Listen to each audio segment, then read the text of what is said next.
ஆண்டுக்கு ஒருமுறை தங்க காக்கை வாகனத்தில் வீதி உலா வரும் சனி பகவானை திரளான பக்தர்கள் வழிபட்டனர்.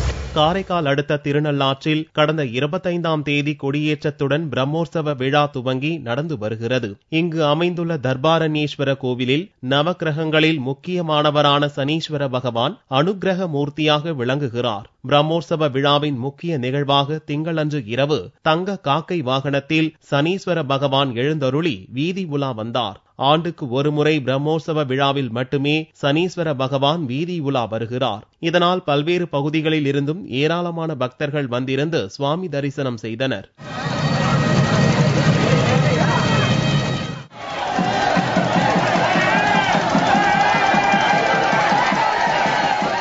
சனீஸ்வர பகவான் வீதி உலாவை முன்னிட்டு கண்கவர் வண்ண வண்ண வான வேடிக்கை நடந்தது. இரவு முழுவதும் கோவில் சுற்றுவட்டார பகுதி வண்ணமயமாக காட்சியளித்தது.